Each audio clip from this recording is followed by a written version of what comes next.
Hi, and very good afternoon to you. It's Gene from Magnetosphere. Before we begin, as usual, big thanks to those people that are, chipping in on those links down below, and a bit later on at the end of the video I'll mention it. And it'd be nice if a few people would help keep the wheels on the wagon, so to speak, here at the observatory, so that you can continue to enjoy the information that we share with you, and everyone else can as well.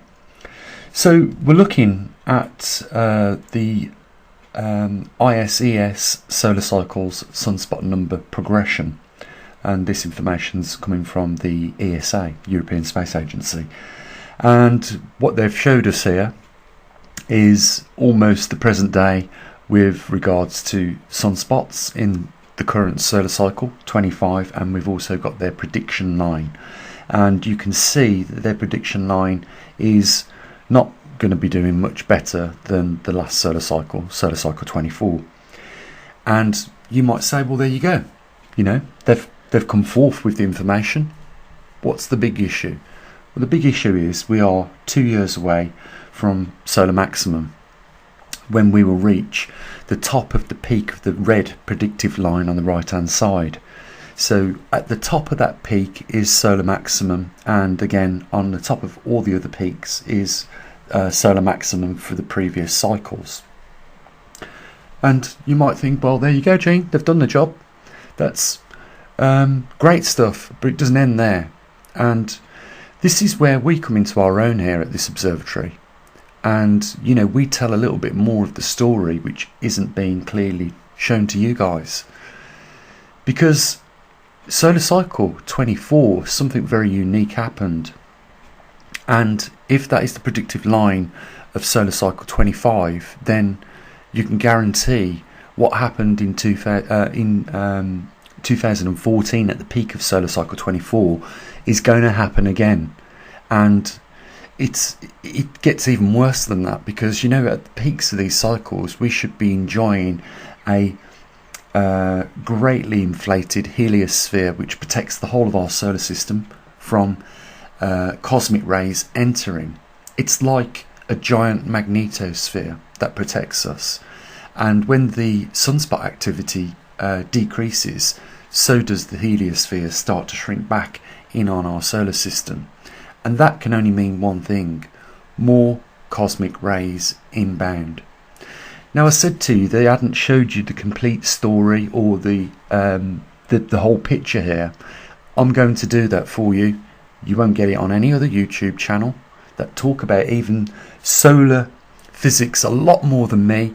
They won't even mention it. And you have to ask the question, why is that? Why are they missing out such key information which is absolutely important to all of us, and we should all know what's going on during these solar cycles? That's why I include the grand solar minimum, which is the decaying of the last 3 or 4 consecutive solar cycles, as one of the major anomalies that we are facing right now.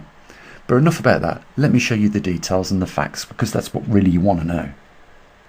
So let me just explain what it is we're looking at here. It's the space environment overview from 2014, and we can see solar cycles starting from the left, solar cycle 22, 23 and 24 towards the right hand side. In the first top column we're looking at the monthly smoothed sunspot numbers, and then the next one down is the daily sunspot numbers, and the one below that is the cosmic rays. Now, if we look at just for a moment solar cycle 22 at the cosmic rays, you will see that during solar maximum at the top of that peak around 1990, if we just go down the vertical line to cosmic rays where the horizontal line is, you will see that the radiation is being pushed away because there is enough energy to drive those cosmic rays down on that chart. And then if we look at solar cycle 23 at the cosmic rays where the horizontal line is, you will see that the cycle weakened. There wasn't as many sunspots as 22, and we saw those cosmic rays coming back up to that line. And of course, I know what you've already done. You've gone straight to solar cycle 24, and you can see that during solar cycle maximum of solar cycle 24, all the radiation is above the line. And if we are looking at the predictions like we was in the first chart at solar cycle 25, we should expect no difference. So what this means clearly is that there is a lot more cosmic rays coming through our heliosphere, which protects the solar system, and adding to that we have a weakened magnetosphere, probably around 20 to 25% of lesser protection given to our upper atmosphere, and that is solely related to the poles migrating on our planet. And that information is not being freely told to you people, because we know what happens when extra cosmic rays come into our upper atmosphere. They don't just, cause direct problems with the jet streams. They also, when they come further down, start interacting with our cardiac arrhythmesis, and they can cause arrhythmesis. They can cause literally heart attacks. And not only that, cancer rates will have increased as a result of this. Now, I'm not going to say at this point in time, because I do follow another doctor, and he's saying that at the moment across all age groups that there are a strange amount of people having arrhythmesis or heart failure and dying as a result of that, and that this is strange because it is all age groups. Now, I know what some people are going to blame this on, and it could be that, but what I'm saying is, if we are noticing this increase in unusual deaths caused by arrhythmesis, and we also see that the cosmic rays are going up, then maybe, there is a possibility that those extra cosmic rays, which are pushing themselves straight through our atmosphere right now as we speak, are responsible for that arrhythmesis and heart failure across all ranges. Now, I know what's going to happen in the comment section. It's going to be blamed on something else, and that's the sort of day and age that which we live in now, and I completely understand, because you are getting conflicted information from all sorts of directions, from mainstream and on the alternative media. And you know what's happening is people are just saying, I'm not going to believe any of it. But this information is rock solid. I believe if they could have, they wouldn't have released this chart, especially now, even people like me are talking about it in the light in which we are, because we are clearly pointing out to people what they should be looking at and where the relevant information is on this chart, and that is at solar cycle 24, during solar maximum, when we should have had a nicely inflated heliosphere. It obviously wasn't the case, and adding to this as well, we are suffering a further weakening of our magnetosphere during this anomaly that we're in, which is the magnetic pole migration. So this is all very serious stuff, and there is no reason for you not to believe what you're seeing here in this video. But it is strange that there are a lot of people on YouTube, and certainly within these organisations, that haven't brought this to your attention. And I think it's really important that we know exactly what it is we're dealing with, and if we start getting weaker solar cycles, then we can see the numbers of those cosmic rays being pushed up even further, and of course all those negative things that come along with an increase in cosmic rays will also increase in magnitude. What's very strange is that in all the confusion, people are even believing today that the jet streams are very normal, and I can tell you that they're not. Around the subtropics, both northern and southern hemispheres, around 30 degrees, we should have a tropical jet stream. And around 60 degrees north and south, we should have polar jet streams.